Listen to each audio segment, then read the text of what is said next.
One of these systems is a $600 Mac Mini, and the other is a PS5. Can you tell the difference?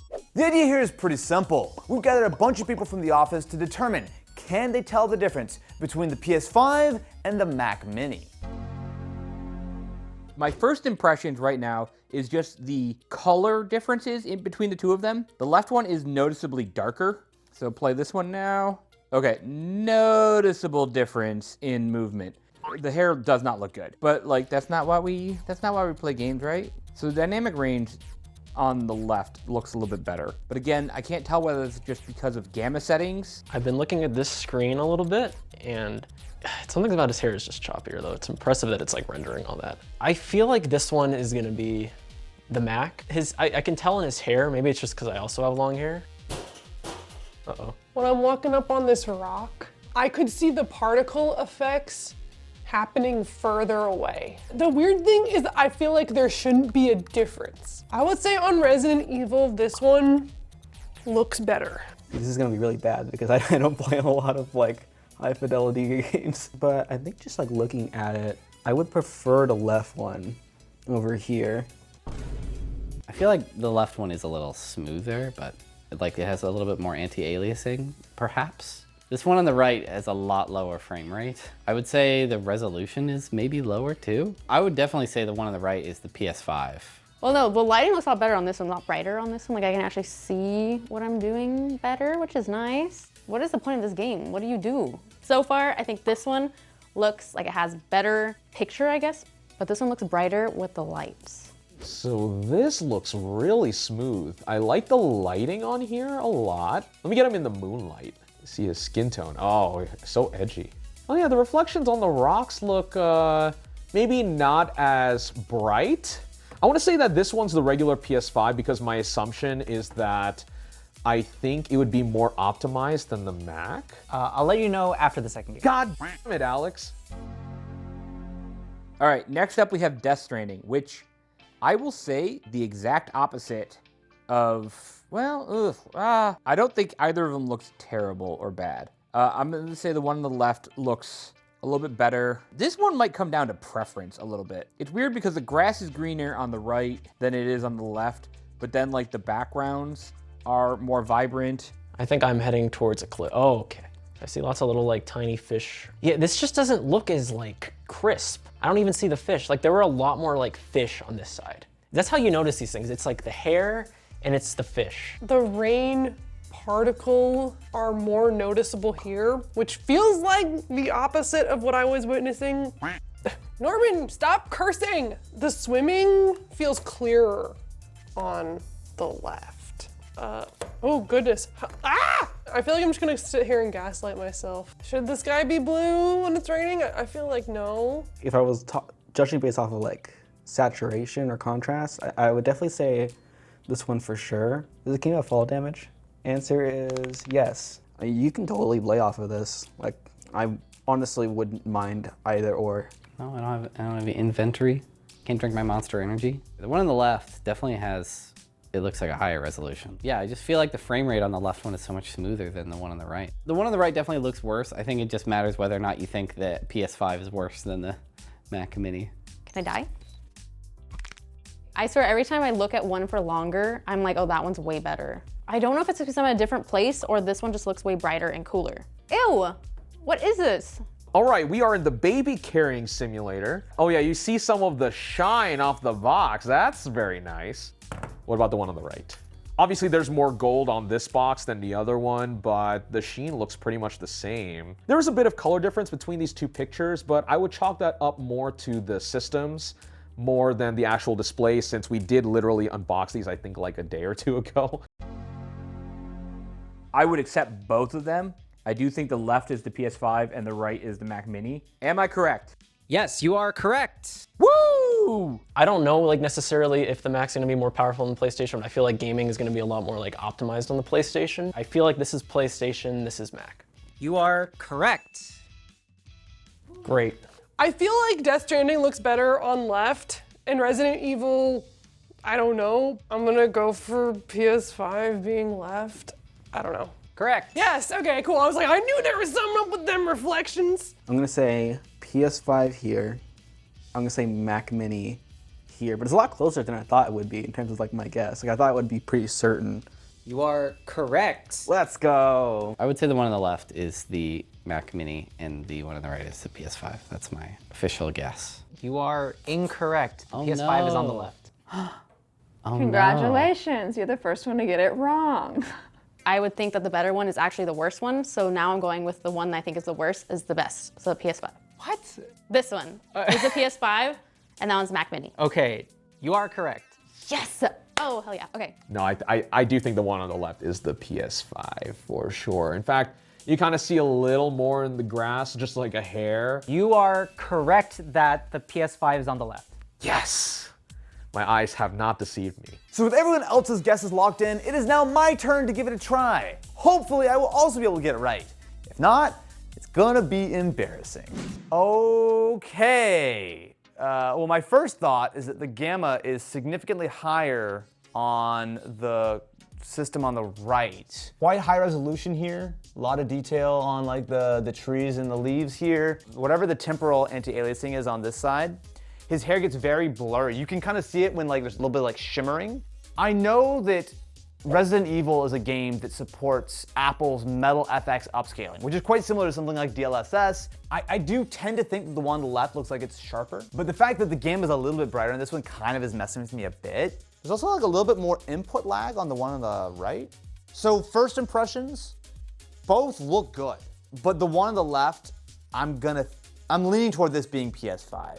Go to the next game? Yeah, next game. Perfect. All right. I'm gonna go hide so I don't see. I mean, you could also just turn around. I'll just turn around to this direction. They're surprisingly close as my first impression. The one on the left looks like it's a little bit, maybe it's HDR or something. It's got like more saturation. I feel like this is like Digital Foundry at home. If I look really closely at like some of the detail here on the rocks and the plants, it's not quite as sharp. You see a lot more like individual detail. Like this looks much more like 1080p versus 4K, and this is just being upscaled. If I would have started with this one, I think I would be a little bit more conflicted. Obviously, Death Stranding is not the most demanding game in the world. It also runs on an iPhone. Okay, before I tell you the answer, Yeah. which do you prefer? Like, which one would you want to game on? Both deliver a solid experience, but in both scenarios, the PS5, my assumed PS5 on the left side, looks significantly sharper. You are correct. Yes. Even though the Mac Mini gets close, the PS5 just has more raw horsepower. And I'll tell you, if I did not have them side by side, I don't think I would be too upset with this Mac Mini. But it's when you do the blind test and you can really look at them both in 4K and absolutely match them up, you just can see that this is just not as sharp. This is closer than I thought. I was hoping the Mac Mini would do decent because if you just look at the raw specs, the PS5 is significantly more powerful, right? There's no real doubt about that. Did it fool anybody? It fooled one person. It only fooled one person out of everybody? Yes. Wow, interesting. Who fell for it? Aaron. Aaron fell for it? His reasoning was that because the PS5 is so much older than the Mac Mini, that it would theoretically run worse. I don't think anyone's gonna be massively surprised that the PS5 is outperforming a Mac Mini, but the fact that your $600 Mac Mini is getting in the ballpark of a dedicated game console, it's not bad. So, I think it's pretty clear that the M4 Mac Mini can handle some serious gaming, but I also think it's worth really emphasizing that this thing starts at just $600. And I'm not talking about some special sale price, that is the regular MSRP. You guys should get it for as little as $500 right now at Costco, for example. And if you have a student discount, like an EDU email address, you can also grab it for $500 through the Apple Education Portal. Now, for sake of argument, we're gonna go off of the MSRP pricing, so we'll call it $600, but this just might be the most versatile Mac ever made. You're getting the brand new M4 chip that we just saw holding its own pretty well in gaming. You've got 16 gigabytes of unified memory, which is huge because the previous model started with just 8 gigabytes for the same price. And if you wanted that 16 gigabyte upgrade, for gaming you kind of did, it required a $200 upgrade. You also get the new tiny design, which objectively is just awesome. And it also has a surprisingly solid selection of ports. Now, I don't want to sound too over the top here, but 2024 has been the year where I've kind of had to rethink the idea of a Mac being a good value. I've been covering Apple hardware for a long time, and I can't remember the last time that we saw Macs delivering not only performance, but at pricing that's actually competitive with the PC and kind of with the console. Now, earlier this year, we saw the M1 MacBook Air hit $650 at Walmart, which I still think is my favorite laptop under $700. But the new Mac Mini kind of just makes me think, like, do the words Mac and value belong in the same sentence? And in this case, it kind of does. Now, while the price and performance are legitimately impressive, we do need to come back down to earth just a little bit. The Mac has always been solid for general work, creativity especially, video editing, all that kind of stuff. But we're talking about gaming here. And the Mac gaming ecosystem is, let's just say, still a work in progress. The good news is that we are seeing more AAA titles coming to the Mac. Baldur's Gate 3 runs great, we've got Resident Evil Village, and there are some big names on the horizon, like Assassin's Creed Shadows and Cyberpunk.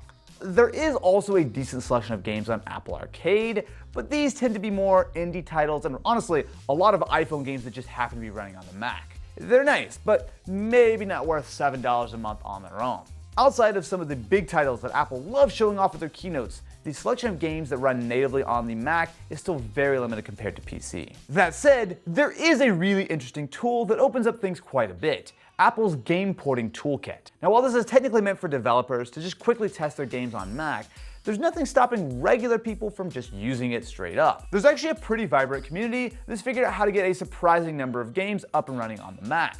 The Apple Gaming Wiki is a great place to start, and with a little setup, there are a lot of PC games that you can get up and running on the Mac. But I do want to be clear here that while the Game Porting Toolkit is cool, it's still something that's a little bit more of a workaround compared to just downloading a game from Steam and having it work immediately. Now, there has been a lot of progress here, but we're not quite at the point where you can just assume that any game will work on your Mac. Even some games that have decent support may still have hiccups or may still just straight up crash in the middle depending on which Mac you're using. And while we are keeping it real, let's talk about some of the other challenges that you'll face when you're gaming on a Mac Mini. Even for games that do work natively or through the Game Porting Toolkit, you are going to run into some issues that you just don't have to deal with on a regular gaming PC or a console. Storage is a big one. This base $600 configuration comes with just 256 gigabytes, and while that might sound usable, it's not. Now, sure, you can use external storage for a lot of stuff, but Mac App Store games in particular really do not like being installed on anything besides the internal drive. And if you're thinking about upgrading to 512 gigs, well, Apple wants an extra $200 for that, which is complete highway robbery, where you can buy a decent 1 terabyte external SSD for a lot less. You'll also need to factor in some accessories if you want a proper gaming setup. And if you game using a Magic Mouse, I am judging you. While the Mac Mini works great with Xbox controllers, I mostly play with the DualSense, which will run you a cool $75 extra. Well, unless you already have one lying around. I want to be clear about the upgrades in general. This base $600 M4 configuration is the only one that I can really recommend. Once you start adding storage or bumping up the specs, the value proposition falls apart pretty quickly compared to just grabbing a gaming PC or, in some cases, buying a MacBook. It's kind of ironic though, that the most budget-friendly Mac Mini is probably the best Mac for gaming, but here we are. So, where does this leave us? For the first time ever, I can honestly point to a Mac and say, hey, this is a legitimately good value and it's decent as an overall PC. Not just for video editing and regular use, but yeah, even for gaming, as long as you're willing to work through a few limitations. Now, should you buy a Mac Mini specifically as a gaming PC? Of course not. If gaming is your primary focus, you're still way better off with a proper gaming PC or console. But that's kind of missing the point here. What's exciting is that with the M4 Mac Mini, gaming isn't this complete afterthought anymore. You're getting great performance for creative work and for that general use, but you can now also jump into a growing library of games without feeling like you're making huge compromises. Now, you probably shouldn't trade your PS5 in just yet, but for the first time ever, you kind of could. And the fact that I can make that joke just really shows how far Mac gaming has come. The software is getting there, the hardware pretty much is there, it's just taking a little bit of time.